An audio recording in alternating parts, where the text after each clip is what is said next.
शिक्षा की बहुत ज़रूरत है, क्योंकि बाबा साहब ने भी कहा था कि शिक्षा वो शरणी की दूध है, जो पिएगा वो दहाड़ेगा। संविधान को पढ़ने की जरूरत है, बाबा साहब को समझने की जरूरत है। कहूंगी सारी शिक्षा की कमी है, शिक्षा पे ध्यान देना चाहिए और संविधान को पढ़ने की जरूरत है और संवैधानिक रूप से ही भारत में रह के सारे काम किए जाने चाहिए। हम इजाजत नहीं देते कि आप इतनी फुहड़ता फैलाओ, ऐसे गाली गलौज करो किसी धार्मिक रैली में। उमंग खरगोतिया जो वकील हैं हमारे साथ, इनसे बातचीत करेंगे। मैम पहले तो स्वागत है आपको बहुत बहुत। Thank you. बिल्कुल, सवाल ये उठता है कि अक्सर शोभा यात्रा, ये जब से आपने देखी हुई कुछ सालों से, ये शोभा यात्रा जैसी निकलती मस्जिद के पास जाती है तो कुछ लोग हनुमान चालीसा पढ़ने लगते हैं, कुछ लोग मस्जिद पर चढ़ के भगवा लहरा लेते हैं, क्या कहेंगे?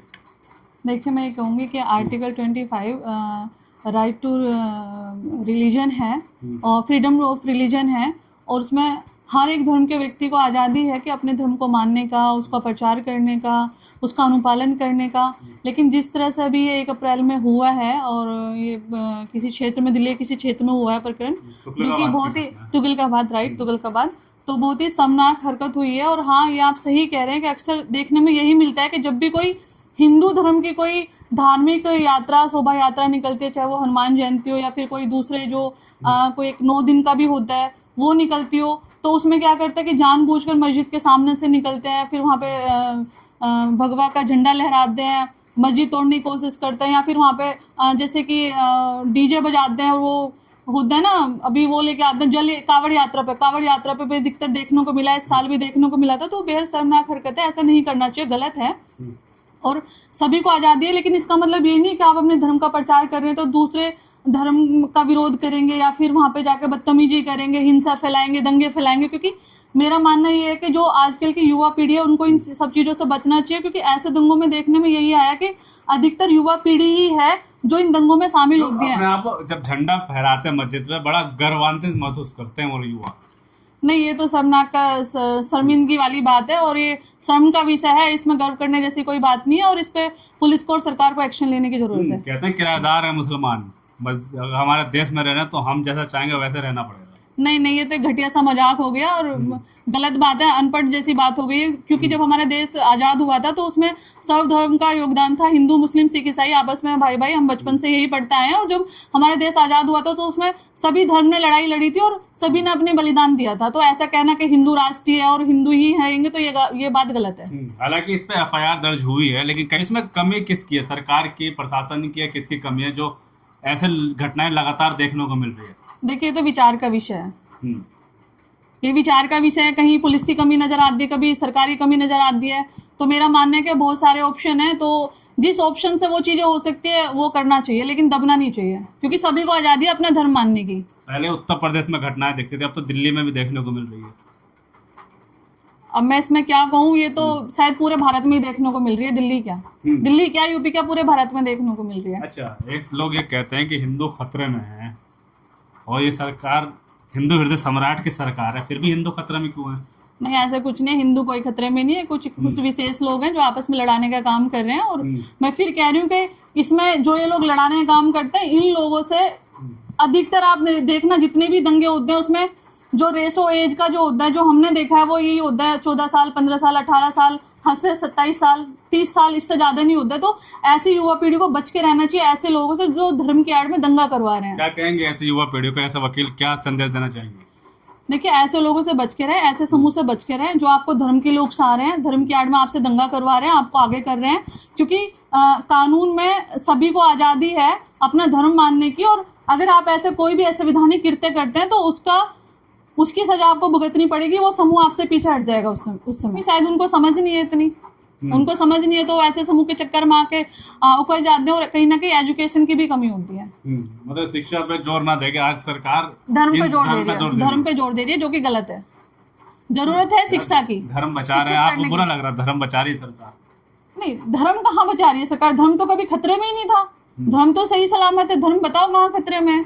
तो बचाए तो उसको जाएगा ना जो छीन रहा हो। छीन तो कुछ रहा ही नहीं है। और पूरे जो हमारा भारत राष्ट्र है वो सभी धर्म का है, सिर्फ एक धर्म का नहीं है। तो और अगर ये कहें कि धर्म बचा रही है राष्ट्र, तो धर्म हमारा सुरक्षित है, धर्म में कोई दिक्कत है नहीं। मैं कहूँगी सारी शिक्षा की कमी है, शिक्षा पे ध्यान देना चाहिए और संविधान को पढ़ने की जरूरत है और संवैधानिक रूप से ही भारत में रह के सारे काम किए जाने चाहिए। संविधान इजाजत देता है क्या किसी मस्जिद में जाकर?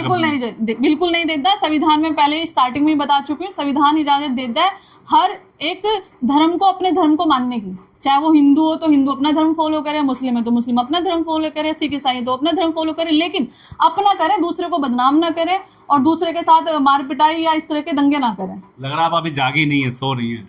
नहीं, मैं जागी हुई हूँ। हिंदुओं को भारतीय जनता पार्टी ने जगा दिया सबको। हिंदू पहले से ही जागे हुए, हिंदू के साथ कोई दिक्कत है नहीं, ये तो प्रोपेगेंडा होते हैं इलेक्शन के और कुछ नहीं होता। अच्छा, एक वीडियो ट्विटर पर वायरल हो रही है कि एक शब्द गाली जैसा शब्द का प्रयोग किया जा रहा है देशभक्त नाम को लेकर, देशद्रोही। मतलब आजकल जो खेल चलता है देशभक्ति और राष्ट्रीय भक्ति के नाम पर बहुत खेल चलता है। इतने गंदे गाने, वहाँ भगवा झंडा भी लटका हुआ है, महिलाएं भी नाच रही हैं, गंदे गंदे इशारे कर रही हैं। क्या कहेंगे, आपने देखी वीडियो को?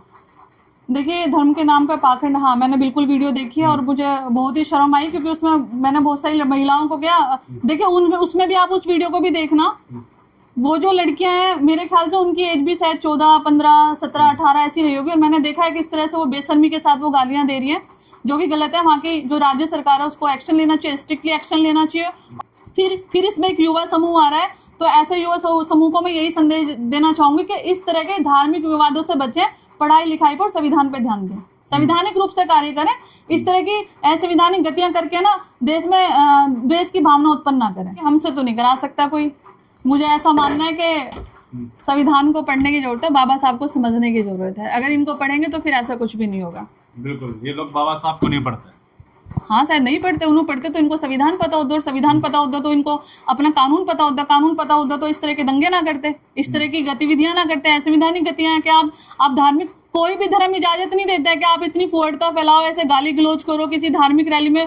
और जहां तक मुझे समझ में आया है वो शायद हनुमान जी की रैली है, तो कोई भी धर्म इजाजत नहीं देता है। ये एक विशेष समूह होता है जो इस तरह से युवा पीढ़ी को उकसाते हैं। तो मेरा युवा पीढ़ी से यही अनुरोध है कि ऐसे समूह से बच के रहें और शिक्षा पे ध्यान दें, संविधान पे ध्यान दें, तो इन सब चीजों से बच के रहोगे, कुछ कर पाओगे अपने लिए भी, अपने परिवार के लिए भी और फिर देश के लिए भी। जरा सी बात पे भावनाएं आहत हो जाती है। भगवा अगर कोई पहन ले, हीरोइन पहन ले तो आहत हो जाती है। तो इतना गंदा गाना, भगवा लड़का हुआ, तो उन लोगों का भावनाएं आहत नहीं हुई? ये कोई भावना, कोई आहत बात नहीं होती। सब इनकी प्री प्लानिंग होती है। सब कभी लाल पीले को लेकर विवाद कर देते हैं, कभी हरे को लेकर विवाद कर देते हैं, कभी नारंगी को लेकर विवाद कर देते हैं। कोई भावनाएं आहत नहीं होती। मुझे ऐसा लगता है सब कुछ प्री प्लान्ड होता है।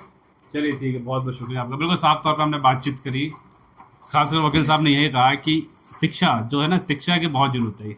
अक्सर अभी यूपी में भी देखा गया कि मर्ज के नाम पर सरकारी स्कूल को बंद किया गया, क्योंकि सरकार शायद ये नहीं चाहती कि लोग पढ़ें। अगर लोग पढ़ेंगे तो शायद ऐसे रैली में नहीं होंगे, झंडे नहीं उठाएंगे।